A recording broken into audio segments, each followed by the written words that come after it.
Water-soluble vitamins are just what they sound like, vitamins that enter the body and dissolve in water.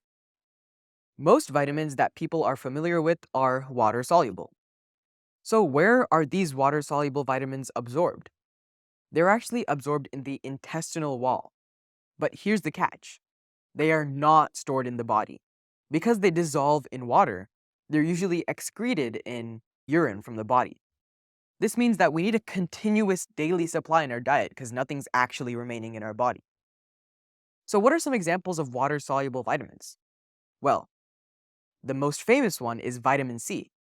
This vitamin plays many important roles in keeping the body functioning, which is why it's probably super famous, and it aids in wound healing, bone and tooth formation, strengthens blood vessel walls, improves the immune system function, and increases absorption and utilization of iron.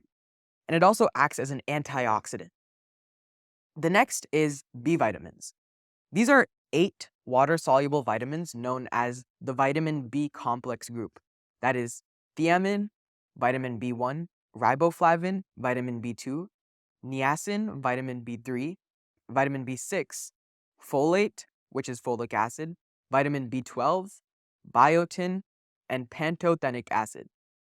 These vitamins are widely distributed in foods and have a broad influence on the body. They function as coenzymes that help the body obtain the energy from food. So where are the fat-soluble vitamins absorbed in the body? Just as it sounds, into the fat and then used in the bloodstream. Can you have too much fat-soluble vitamins? The answer is yes, because these vitamins are actually stored in the body and not excreted.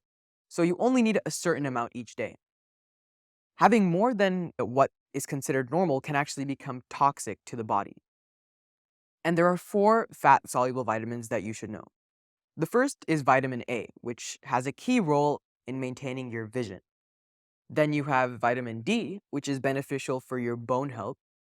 You have vitamin E, which protects your cells. And lastly, you have vitamin K, which has a key role in blood clotting. Let's talk about where you can find these essential vitamins in our food. For water-soluble vitamins, let's look at what foods have vitamin C. Think about citrus foods like oranges, peppers, strawberries, broccoli, those kind of things. And what about B vitamins? You can find them in milk, cheese, eggs, fish, meat. Now let's go on to fat-soluble vitamins. For vitamin A, you can consider carrots, sweet potatoes, leafy greens, red peppers, and for vitamin D, you can get it from egg yolks, red meat, fortified food like breakfast cereal. And for vitamin E, you can find that in almonds, peanut butter, peanuts, spinach. And lastly, for vitamin K, look for green leafy vegetables like kale, spinach, broccoli and cauliflower, fish, and meat.